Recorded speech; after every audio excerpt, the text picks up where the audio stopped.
4.19는 혁명이 아니고 학생운동이다. 5.16은 쿠데타가 아니라 혁명이다. 한국 현대사를 고쳐 쓰고 있는 뉴라이트 교과서. 일제 식민 시대는 한국을 근대화시킨 시대였고, 일본군 위안부는 없었다고 주장하는 재단 이사장. 위안부를 강제 동원했다는 일부 위안부 경험자의 증언인 것입니다.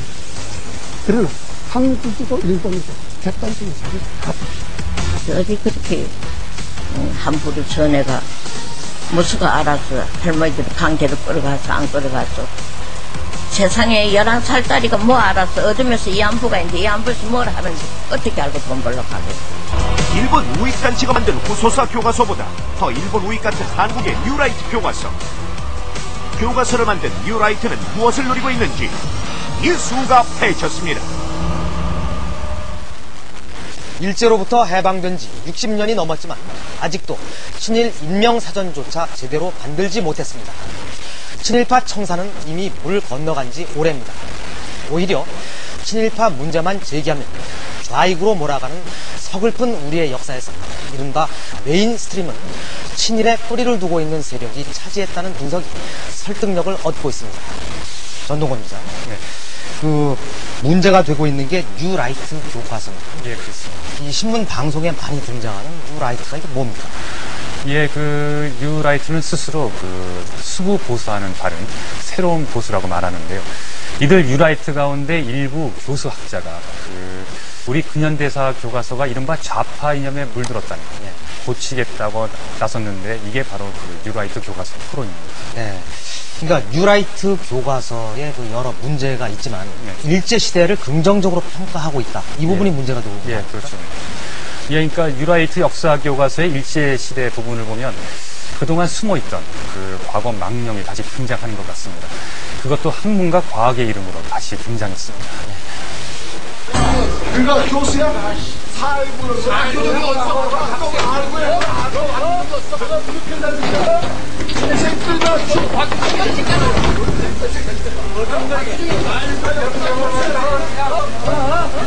대한민국 정부로 보지 않는 무슨 교수야, 진짜? 지난달 30일 서울대학교에서 열린 뉴라이트 교과서 포럼 회의. 4.19 단체 회원들이 몰려와 뉴라이트 소속 교수들과 충돌했습니다. 4.19를 혁명이 아니라 학생운동이라고 깎아내리자 4.19 유족회가 격분한 것입니다. 뉴라이트 교과서 포럼은 객관적 사실을 가지고 역사 교과서를 만들어야 한다고 주장하는 뉴라이트 운동입니다.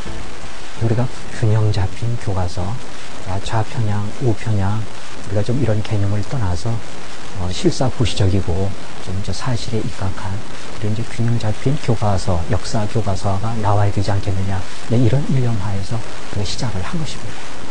그러면 뉴라이트 교과서가 말하는 객관적 역사라는 건 어떤 걸까?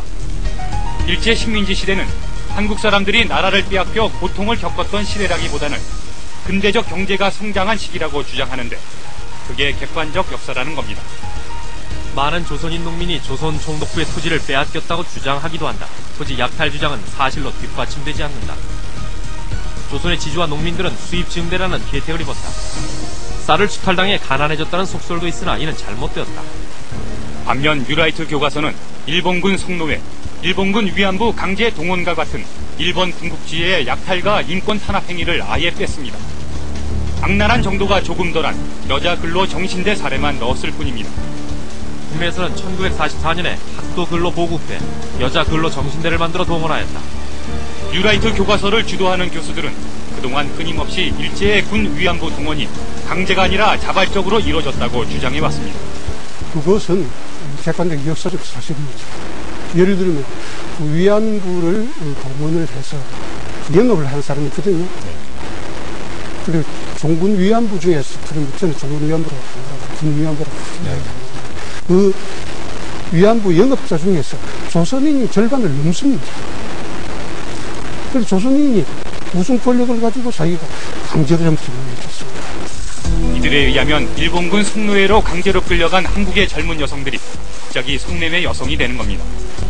일본 정부가 숨기고 있는 상황에서 일부 자료만 갖고 이를 객관적 사실이라고 주장하고 있는 뉴라이트 교수들. 그들은 피해자들이 내놓은 생생한 증언과 증거는 철저히 외면하고 있습니다. 일본 놈들이 우리 한국 딸들 몇 살부터 끌어간 줄 압니까? 11살부터 28까지 끌어갔어요. 세상에 11살 딸이가 뭐 알아서 얻으면서 이 안부가 있는데 이 안부에서 뭘 하는지 어떻게 알고 돈 벌러 가겠어요. 이 너무 억울하지 않고 뭐랍니까? 자기네 가정에서 이런 일이 있다 하기 때문에 이렇게 하겠어요. 우리가 역사적 증인이니까 그놈을 봐야 합니다. 무슨 저걸로 그런 말을 했는지 우리가 그걸 알고 들어야 해요. 그놈이 죄인이가 가서도 붙잡아까지 놀리겠어요? 일제시대에 한국 농민들이 잘 살게 됐다는 뉴라이트 교과서 내용에 대해서도 분을 참지 못했습니다. 지랄하고 있어. 저 한국 농민이 얼마나 고생을 한 줄 알아요? 쌀 같은 거 다 농사 지어서 대밭에다 감춰 놓으면 대밭에 그런데 진칼 차고 다니면서 찔러서 이 보면 쌀이 나오고 그러면 안 갖다 공치를 안 받치고는 안 돼요. 우리 큰아버지는 매를 맞아갖고 걸음도 못 걷고 그런데 오죽해서 똥물을 걸어서 묵었습니다. 아, 전동원 기자? 예. 근데 그 뉴라이트 교과서 포럼이 입장을 바꾼 게 있다면서요? 예, 4.19의 경우에는 뉴라이트 교과서 포럼은 그렇게 사달이 난 뒤에야 4.19를 혁명이라고 정정했습니다. 네. 전 기자, 뉴라이트 교과서는 일제시대 때 우리가 잘 살게 됐고 나라도 발전했다는 건데 이게 그 일본의 극우파들이 주장하는 내용하고 일맥상통한데 말이죠. 예. 그렇다면 친일파에 대한 시각도 결국은 바꿔야 한다. 뭐 이렇게 되는 거 아닌가요? 예, 그렇게 될 것 같은데요. 그 뉴라이트 역사 교과서 내용을 보면 그 일본 제국주의와 싸운 그 항일 독립운동 역사는 대폭 줄였고요. 네. 대신에 일본 식민지 통치로 한국이 근대적 경제 성장을 하기 시작했다는 내용을 쭉 깔았습니다. 네. 그들의 논리가 정당하다면 친일 매국노 이완용은 어떻게 될까요? 한번 보시겠습니다.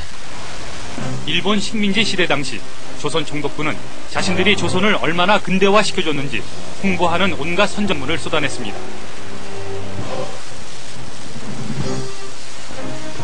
일본이 한국을 식민지로 만든 지 25년이 된 해를 기념해서 만든 조선 총독부 시정 25년사. 공업에 있어서 급속한 발달을 보이고 크고 작은 공장이 현저하게 증가했다며 자신들이 조선을 발전시켰다고 자화자찬했습니다. 뉴라이트 역사 교과서로 눈을 돌려보면 광공업의 발달, 흔히 일제가 식민지 조선을 자신의 공업제품 시장이면서 식량 공급지 역할을 하도록 재편했다고 말하지만 조선은 농업 식민지로 고착되지 않고 공업화가 활기 있게 진행되었다. 조선 총독부 홍보책자 내용을 보는 듯합니다.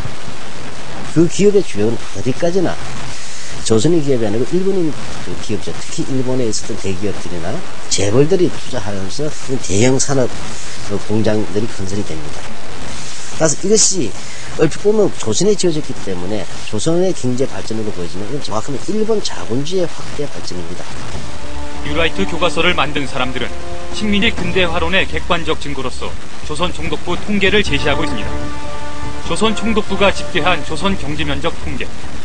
이 통계표대로라면 조선은 일본 식민지가 된 1910년 이후 경제 면적이 급속히 늘어나 발전한 것처럼 보이는데 1910년부터 1918년까지 급속히 증가하다가 1918년부터는 거의 늘어나지 않습니다. 여기에 함정이 숨어 있습니다. 1910년에서 1918년은 일제가 한국에 토지 조사를 한 시기. 그러니까 일본 덕분에 경지가 늘어난 게 아니라 이 시기에 토지 조사가 진행됨에 따라 원래 있었던 농지가 새로 통계에 잡혔다는 겁니다. 쌀과 보리 같은 재배작물 총 생산량도 마찬가지. 1910년에는 제대로 집계를 못해 조선의 생산 능력을 낮게 평가했기 때문에 이 같은 통계가 나왔다는 겁니다.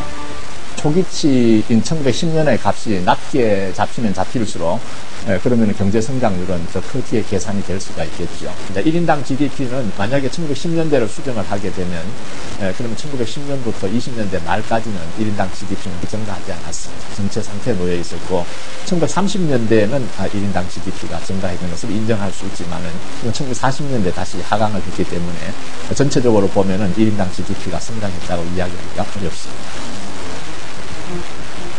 지난해 일본 우익 새로운 역사 교과서를 만드는 모임이 만든 후소사 교과서와 뉴라이트 교과서를 비교해보면 어떨까? 먼저 전쟁 범죄인 일본군의 위안부 강제 동원 역사. 두 교과서 모두 이 부분은 아예 교과서에서 뺐습니다. 다음은 일본의 식민지 지배가 조선의 근대화에 기여했다는 식민지 근대화론. 후소사 교과서가 한 면의 절반 정도를 다룬 데 비해 뉴라이트 교과서는 무려 19페이지에 걸쳐 사례를 들어 설명하고 있습니다. 뉴라이트 교과서는 이처럼 훨씬 더 나가고 있습니다. 1940년대 침략 전쟁을 통해 일본 군국주의 횡포가 극에 달하던 시기를 뉴라이트 교과서는 이렇게 평가했습니다. 전시체제 속에서 다수의 조선인들이 사업 기회를 잡고 취직 자리를 얻으며 더 높은 자리로 진급하고 더 많은 보수를 얻었다.